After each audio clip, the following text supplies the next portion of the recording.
Welcome to the BBB National Programs Podcast Better Series, where we will explore top-of-mind topics with business and industry leaders to understand the leading trends and innovations that continue to push the envelope in today's marketplace.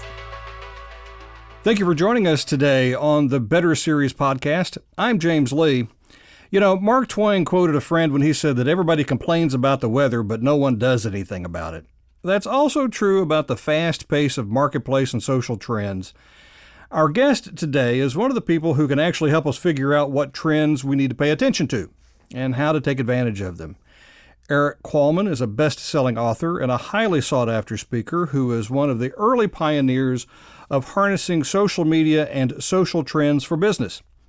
Chances are, if you play around on the internet, you've seen Eric's Did You Know video series that has racked up millions of views on YouTube, or his series of best-selling books, especially 2012 Socialnomics.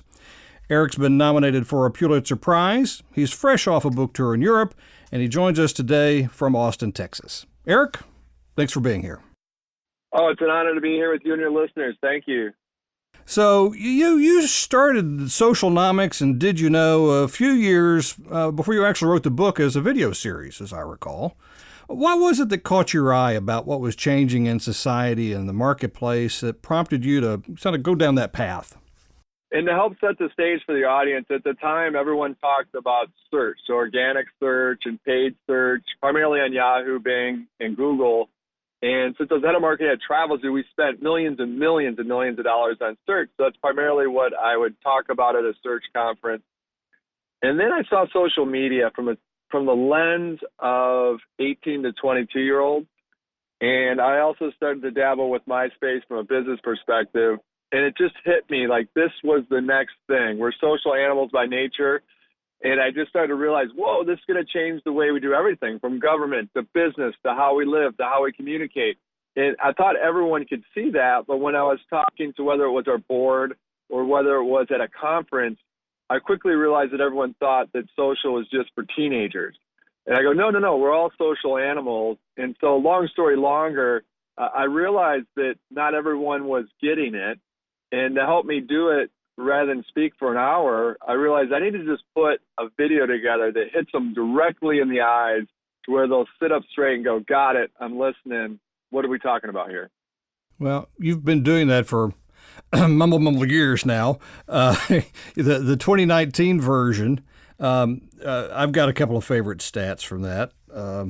You'll have more conversation with chatbots than with your spouse by 2020. Now that's next year, so let's talk about that in a second. Some in college today have never licked a postage stamp, which is scary for those of us of a certain age. And if social media communities were countries, the largest country in the world would be Facebook. You wouldn't get to a nation state until you got to China, and that would be the 5th largest. India would be the 6th, and the U.S. would be 9th. So over the years that you've been watching these trends, what is it that surprises you the most, and what are your favorite of these statistics? The one that surprised me the most is speed. Just speed, and how quick this stuff is changing. And it's just going, when you think about quantum computing that's coming up, or just the hyper acceleration, we really live in an exponential era. So that's really, to me, the speed. Because the first one, I think MySpace was listed as the top social site, and it might have been the 4th largest country. So when you think about now, you have President Zuckerberg, quote unquote, of his country of Facebook, is just more the speed of change. And then there's some things that are a little slower. So some stuff in the book of Socialnomics come to fruition, and the other surprise is like, whoa, that moved way faster than I thought. And other stuff moving a lot slower than we'd anticipate. And my favorite stat for your question is, in the new video, the number one hashtag used is love. And so when we see this news, historically it's always been the case, if it bleeds, it leads. But even more so, you've got this news that's quite negative, and so that's what people watch. So that's what, you can't blame the media. That's what they're going to put out there, is what people watch. But my favorite stat is that the number one hashtag is love. What's behind that? I mean, that's really interesting. What do you think drives that? What drives it, if you look at the data, So I was a big fan of when you're trying to predict the future, the best thing to do is kind of be an archaeologist, is it's usually the same movie, just different actors, is that what's behind it is if you look at the studies that show, hey, what causes people to live to be 100 years old? What's the number one commonality? That people that live to be 100, what do they share? And it turns out the number one commonality is that they have a good social set of friends. So just humans by our nature, we're social animals. So when you think about hashtag love, is that whether it's digital or whether it's face-to-face coffees and lunches, that's what we're all seeking. And so it makes sense to me that's why that's the most used hashtag.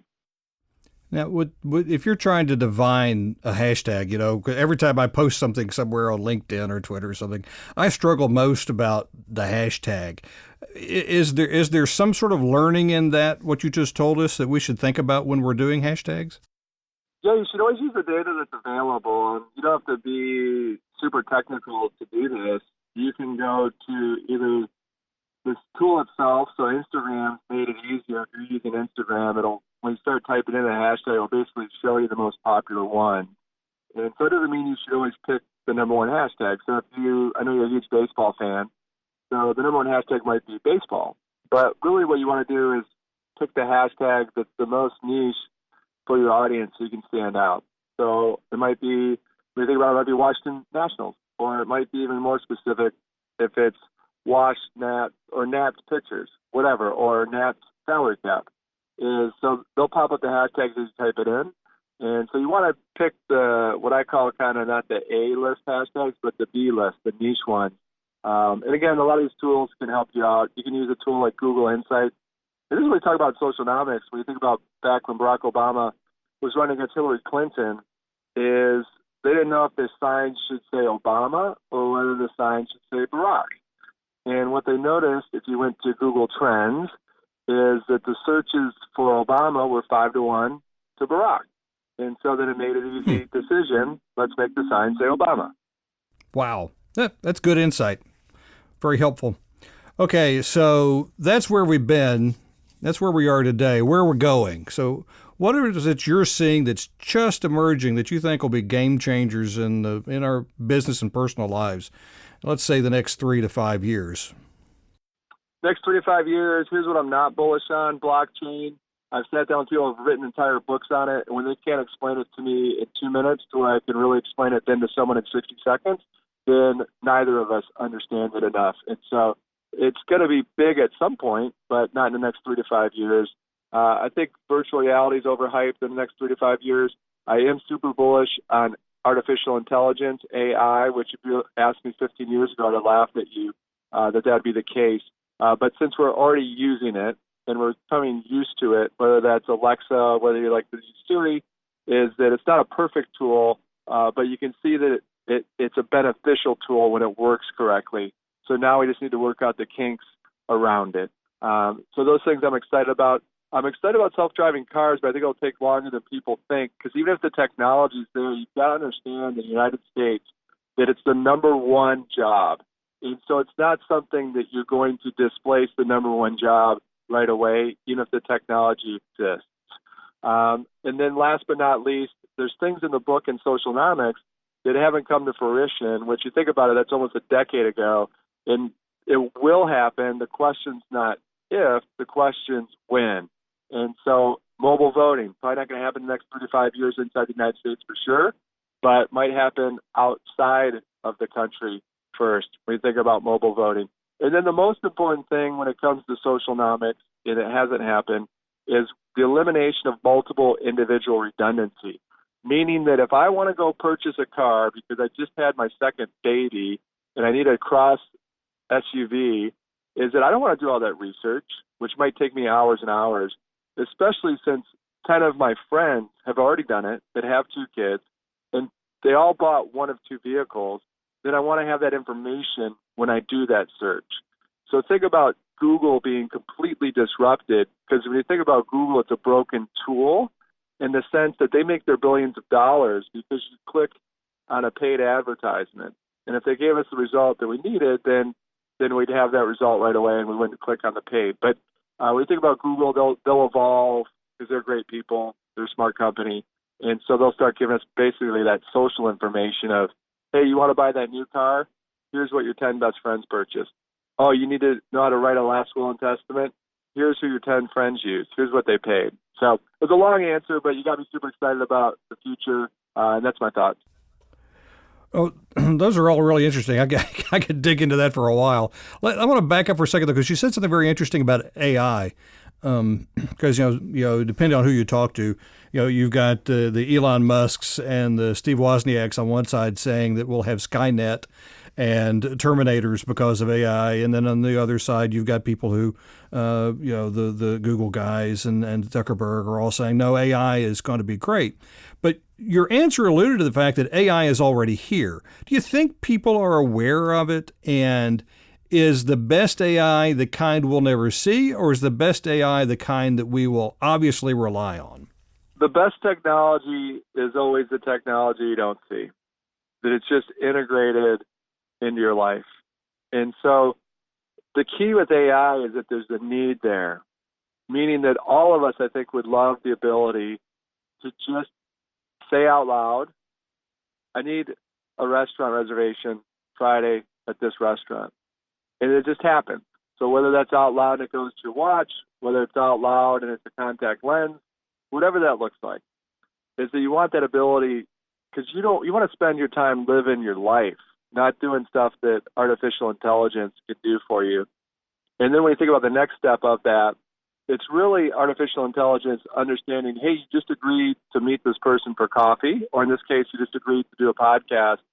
It automatically then sets up to the coffee. It automatically goes, hey, unless you say no, I'm going to set up the coffee at your favorite place at 10:30 because your schedule's open at 10:30, and you've already told me you prefer to meet for coffees in the morning on Fridays.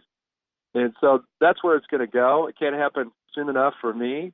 I don't think most of the world does grasp the concept of how this is going to change, mainly for the better, if it's done well, how artificial intelligence is going to give us hours and hours back to us so that we can use that to hopefully make society better.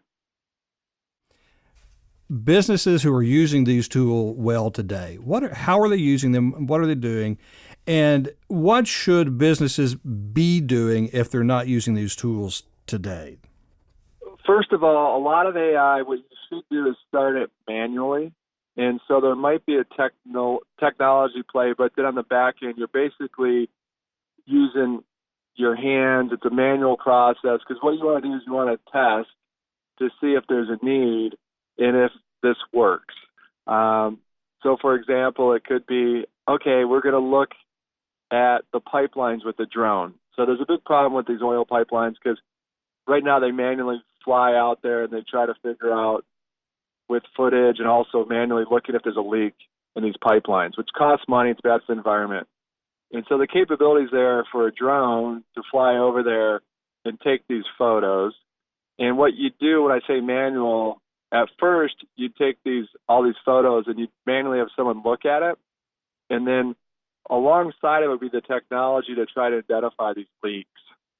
And so in the short term, you might as a business say, yeah, we're AI, but really the only AI piece is really the drone taking the video, the images, and sending it back to the house. And then it's all manual from there. But then when you see that that's working from the manual perspective, then you try to figure out artificial intelligence-wise, what can the artificial intelligence see and not see? And so maybe the AI can get to 90% of these big cracks, and then the rest of the 10% safe for a human eye to look at and figure that out. So that's just one example in terms of the manual side of things. Companies that are doing things well today with AI is an example would be law firms. They're starting to use Watson's tool, and what that does is essentially most of these contracts or these legal documents, they have like these blocks of text that are the same.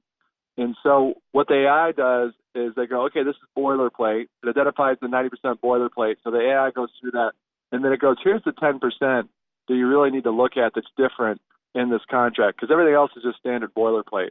Now, what that is allowed for is before they'd have a paralegal or a junior lawyer would have to spend a week or two to go through those contracts. Now that allows for the AI to do that work, and now they can do it in a day instead of a couple weeks. And that's a win for that firm, and it's also a win for the client because it reduces costs.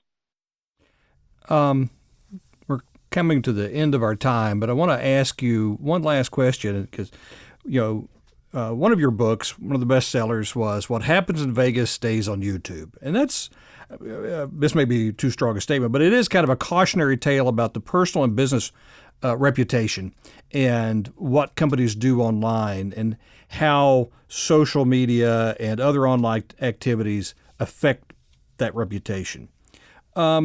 Is that something companies are paying enough attention to, and what should they be doing? And what should they be thinking about if they're not paying attention to it today? They're not paying enough attention to it because I'll turn on the media and there'll be someone that made that mistake. And I love the word you use, reputation. So what the major shift is, when you think about privacy being dead, and make no mistake about it, privacy is dead. And the lawyers, both in Europe and also the U.S. and around the world, they're trying to put that genie back in the bottle, that privacy genie, but it's just almost impossible when you think about all these tools in a fully transparent world. So the major shift is a couple things. One, you mentioned reputation. And so really, historically, integrity and reputation used to be two different things. That's why there's two different words. And so you had integrity. That's what you stood for behind closed doors. And they had reputation. That's what the public perceived you to be. Now, in this day and age of fully transparent world, they're now one and the same thing, which is a glorious thing for almost everybody, except for the people that have not understood that and made adjustments to their behavior as organizations and as companies. And I don't want to drag companies through the mud, but we have some examples in the book. And again, I could rewrite the book every year because every day there's someone that hasn't figured this out because it's a major shift societally when you think about that. And then last but not least, all of us need to understand that we have a digital stamp. And it's about producing and protecting that digital stamp because that has now become a de facto reputation. And that's comprised of two things. Your digital footprint, that's what you upload about yourself, about your company, your brand. You have control over that. But more importantly is the secondary piece, and that's your digital shadow. That's what other people upload about you, your company, and your brand. And so what I'll ask all of your audience members as a good thought exercise, if you think about your digital stamp, my question to you, everyone out there, is if someone were to Google your name right now, someone just Googled your name, what's that one word you'd want to show up on Google 5 seconds from now, 5 weeks, 5 years, 50 years, 5,000 years from today? Because this is in digital ink, it's not in pencil. And really, these stamps can inspire people 5 seconds from now, as well as 500 years from today. So it's really about making sure, like we always historically have had to, but now in a fully transparent world, it is a must, is just lead your best life and inspire others. That is a great piece of advice. So Eric Qualman, author, speaker, Detroit Tigers fan, thank you for joining us today. Thank you again for listening to the BBB National Program's Better Series podcast. You can hear more great episodes on iTunes or your favorite streaming platform. We'll be back soon with another episode to help you grow your business with the latest trends and information. You just enjoyed the Better Series podcast. Be sure to tune in next time for a brand new episode. To learn more about our other shows, visit betterbusiness.blueberry.com. That's betterbusiness.blueberry.com. Follow us on Twitter at BBB_NTL programs. Send your comments and ideas to podcasts at bbbnp.org. The thoughts and opinions expressed on this podcast are the views and opinions of the guest, not those of the BBB National Programs or its affiliates. This podcast is for information and educational purposes only and is copyrighted with all rights reserved. This podcast is protected by Blueberry's Terms of Service.